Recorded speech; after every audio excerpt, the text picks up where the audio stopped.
Ayun mga kaboss, another vlog na naman tayo. Meron tayong Nissan Grandeur na nakatuwing sa atin kahapon.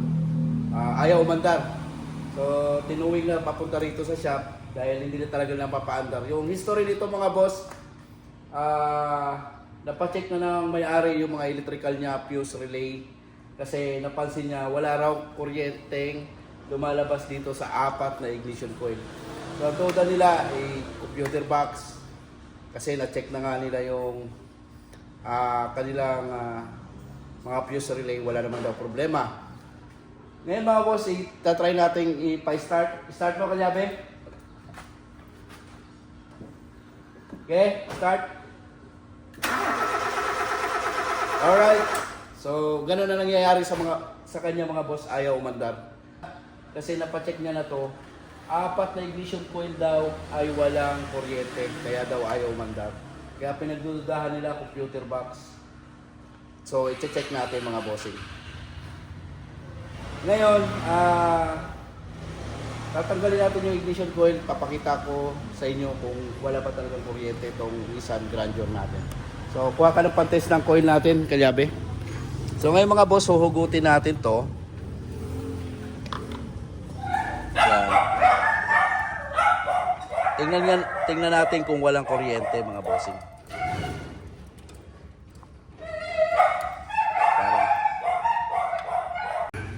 So ngayon mga boss, dapat pagkabuo yung coil ay may kuryente po dyan, no? Tingnan natin kung totoo ba yung sinasabi ng may-ari na walang kuryente. Start, kalyabe. Focus natin. Okay, dikit mo.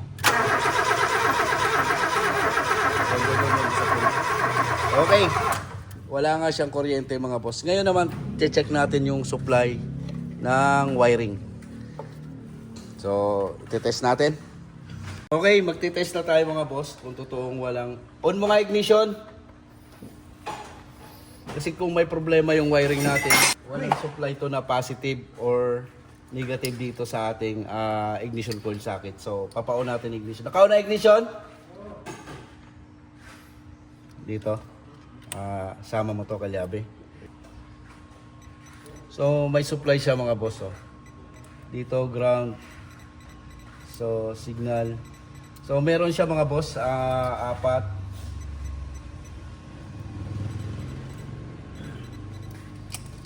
So ibig sabihin buo yung linya natin.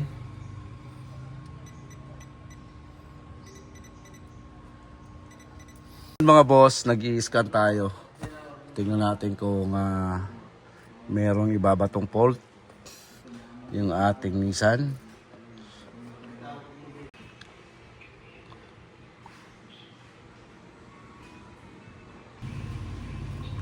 I-read fault code tayo.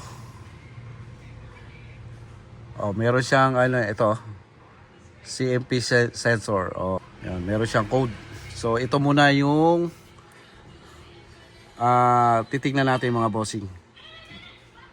Sa atin yung camshaft sensor tsaka crankshaft sensor, check natin mga boss. Ayun. Siguradong may problem to.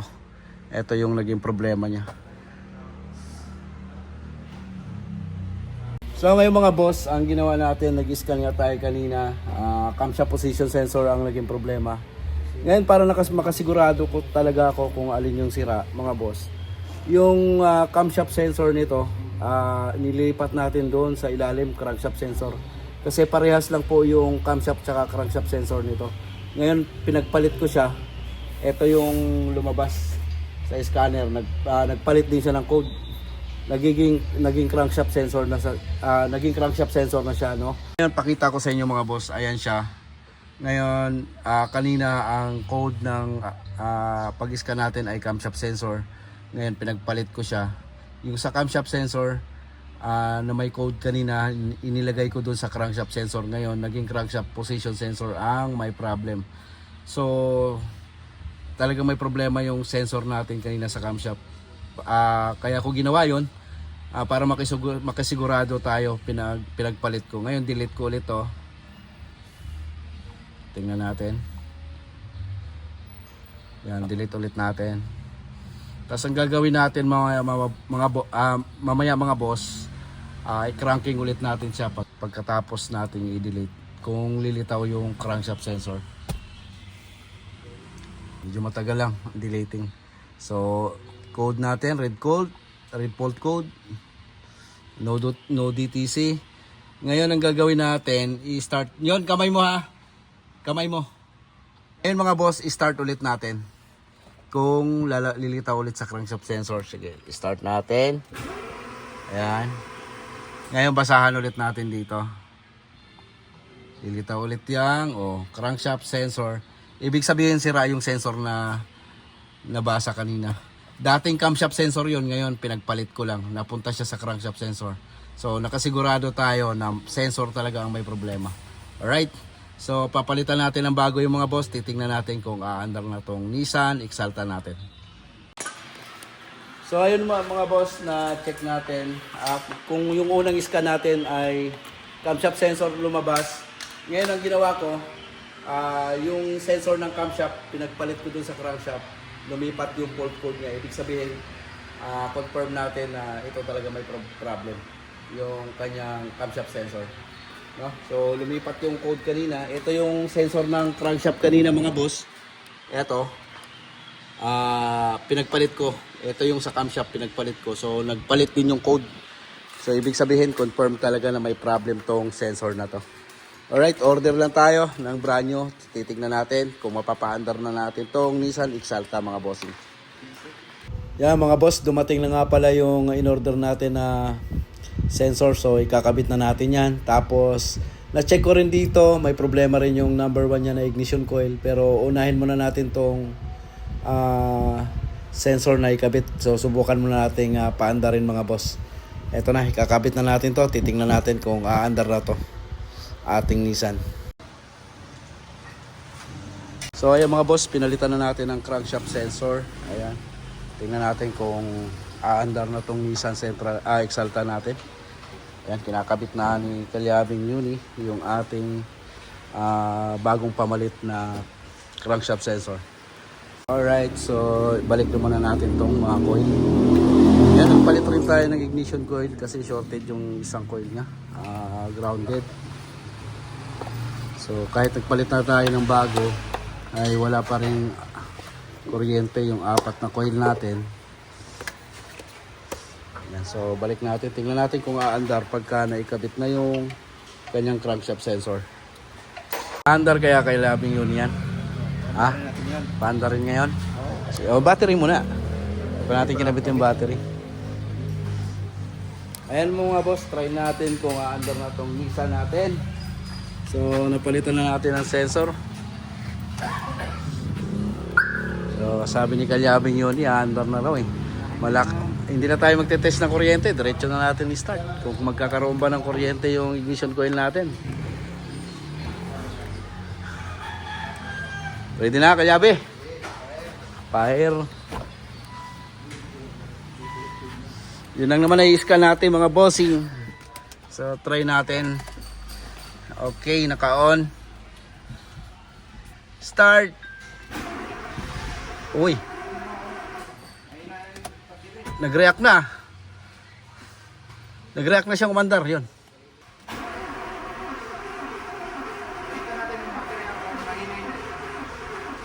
Yan na. Ayan na. Ayan na. Ayan na. Aray ko. So, meron pa siyang natitirang check engine mga boss. Tingnan pa natin kung ano yung o history na lang o kailangan ba nating i-delete. So, try natin. Mandar na siya mga bossing. Nagkaroon na siya ng kuryente mga boss yung ating ignition coil. Okay Ayan. Alright. Tagpas. Kuha nga, kuha. Kuha ang problema. Dating ayaw mandar. So, nag-overheat din daw to eh. Nakakulan.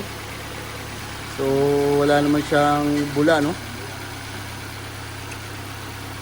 Serve na lang natin.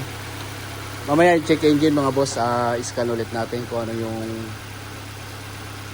error niya. Ba't hindi pa rin namatay yung check engine. So titingnan natin yun mamaya. Alright, painitin ko lang.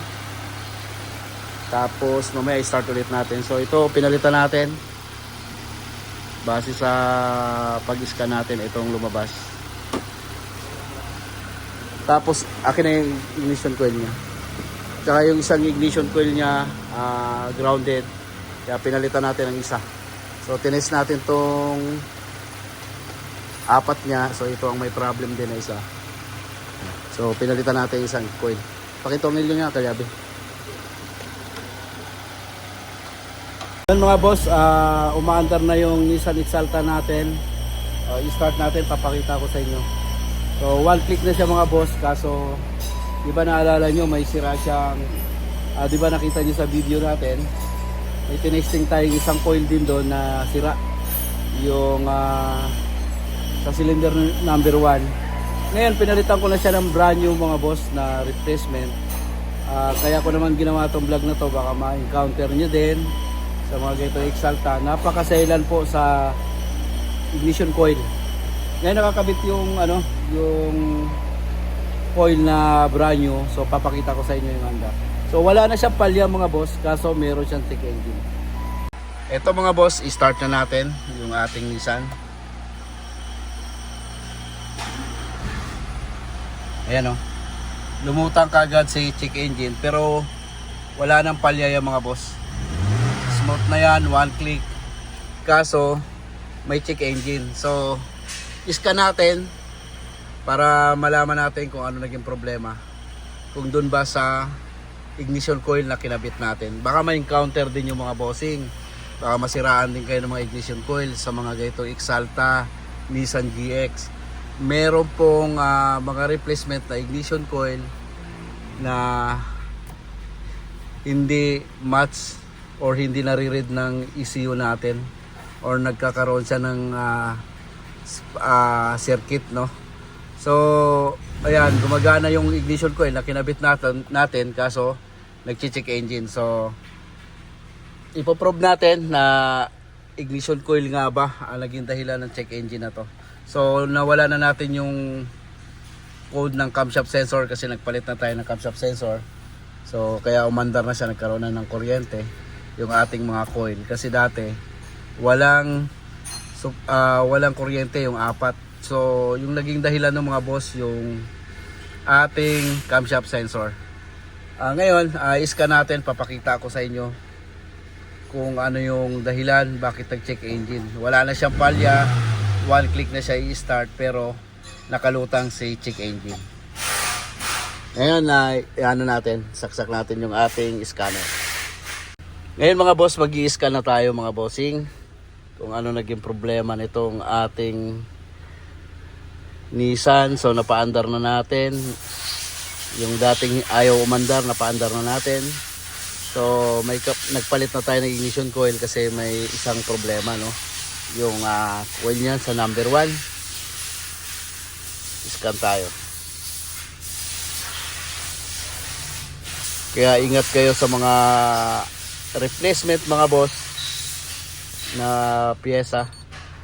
So napakamahal kasi ng original, mas maganda sana kung original, no? Pag wala naman budget, kailangan lang kausapin nyo yung mga nabibilhan yung mga auto supply na pagka pinalitan nyo ng coil at ng check engine at ang babasahin ay ignition primary, sigurado po yan mga boss, may problem yung inyong ignition coil na kinabit. So ito iscan natin.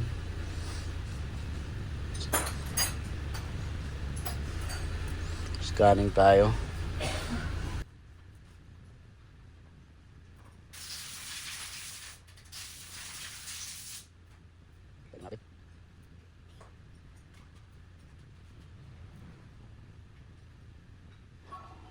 Doon ka lang.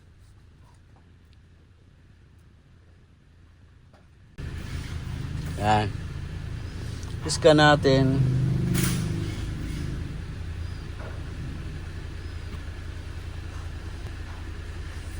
Red fault code natin mga boss. Yan, ignition signal primary ang lalabas. Ayan, kita ba? Ayan. Ignition signal. Sa mga gitong code mga boss, Ayan. Ignition primary, maaaring spark plug o ignition coil. Or ignition primary, yung pinaka parang fuse na dun sa may harness. Pero bihira lang po nasisira yung mga bossing. Ayan. So, papakita ko sa inyo. Ngayon, ayan, naka-under yan. Naka-check engine. Subukan natin i-delete. No? Delete natin. Patayin muna natin si susi. On natin. Ignition. Subukan nating i-delete mga boss. Okay. Clear fault code na tayo. I-read code natin. So, na-delete naman natin siya. Ngayon, back muna natin. Ngayon, i-start ulit natin mga bossing. Okay, nawala. Tapos lumutang ulit. Code ulit natin. Basahin natin ulit. Ignition primary pa rin ang lumalabas mga boss. Ignition signal primary. So ngayon mga bossing, tama yung duda natin na may problem yung ating ignition coil na nabili na replacement. Ang gagawin natin, nagpakuha ko ng panibagong ibang brand naman mga boss. So papatayin natin. Tanggalin natin yung coil na binili natin nung una.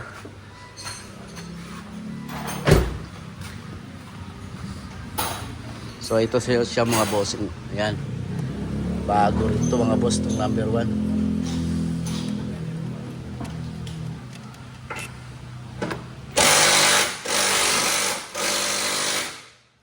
Yan. Bagong bago po yan. Yung coil na sinalpak natin. Ngayon, nagpadala ako ng another brand new. Yan. Ibang brand mga boss. Replacement lang din pero etong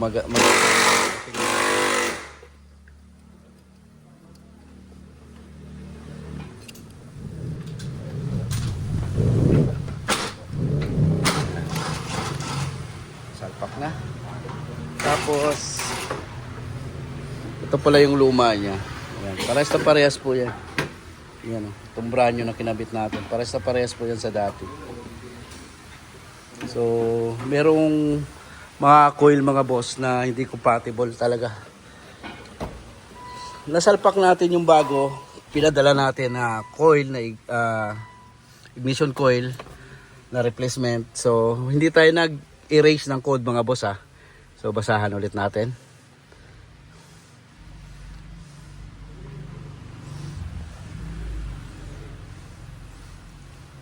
No DTC detected na siya. Okay. Nung sinalpak natin yung ibang brand. No DTC detected na siya kaagad. Hindi pa tayo nag-delete niyan. So dito natin mapapatunayan kung hindi na magche-check engine. Kung dati, yung brand new na number 1 na yon na pinalit natin ay pag-start natin check engine kaagad. So titingnan naman natin yung pinadala natin na panibagong brand na replacement. So, ayan, start ko na. Tingnan nyo mga boss.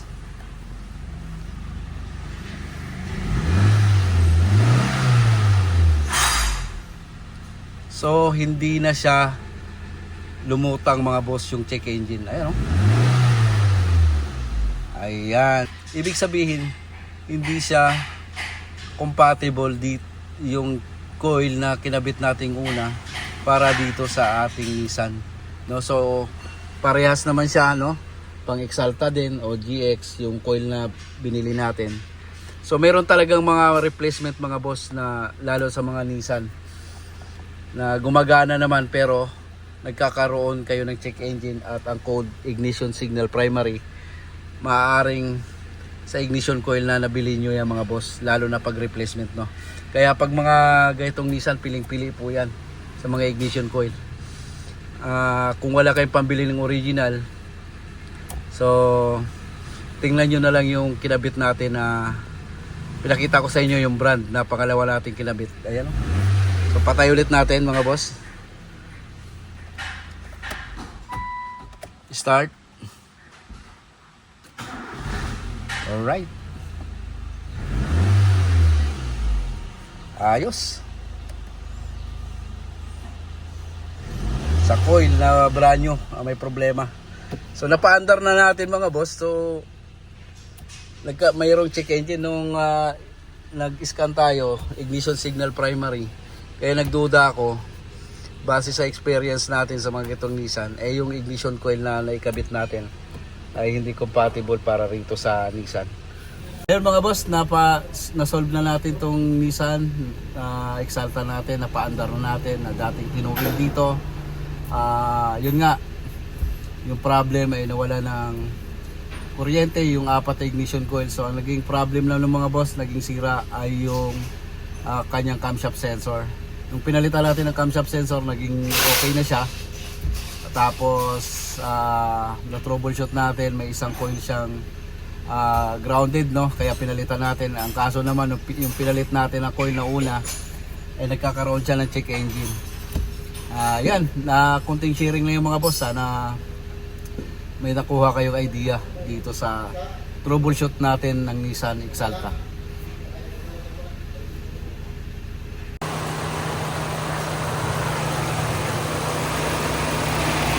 Automatic yung pan.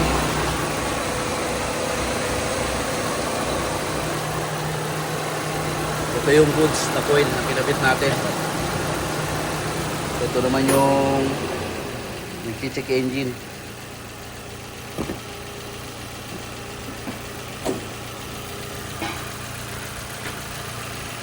Ayos. Solve ang problema. Pagkatapos nating ma-solve yung problem ng Nissan, ito yung mga kasunod nating ginawa mga boss. Ayan, so medyo madami-dami rin tayong tinotroubleshoot tulad nitong Lancer. So andito si Sir from Cavite. Taga-saan po kayo, sir? Taga-saan po kayo? Taga Molino, Bacoor, Cavite. Ito pala. Shoutout sa taga Molino. Shoutout sa Molino, Bacoor. At saka sa kay Ariel, kay Tony, at saka sa udon ko, kay Imus, kay Obed. Ito yung sungkeri sir, ang pakita ko is. Oy, sasaya ko. Yan. Dapat kayo na yung ganito. Ang naging problem nito, rough idle, taas baba yung idle niya. Ito yung ito yung concern ni sir. Papatinoy natin kung kaya natin patinoy ngayon. Ano sir? Dun sa kanya mas airflow. Ayan. Subukan muna namin linisin kung kayang linisin. Pag hindi, palit na. Ayan.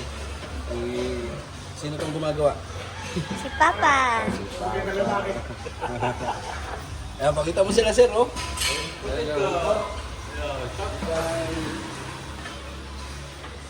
Ano yung mundo yung gumagawa yung walang tao? Ito. Anong ginagawa mo po? Wala pa.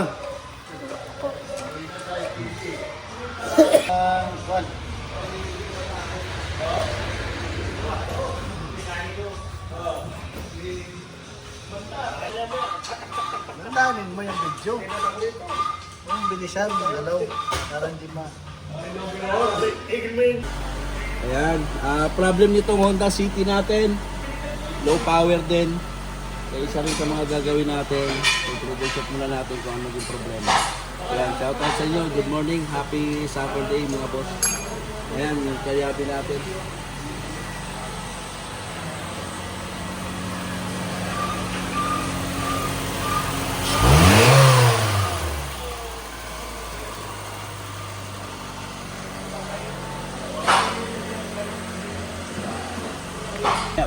Babalik ko rin kung ano naging problem itong Honda City natin, ha? Ayan, sa Kuya Chama. Pero pinagawa yung sa yung paleta. Ito yung may-ari. Ano po? Ito po yung may-ari. Yung gumagawa. Ikaw ang pogi. Oh!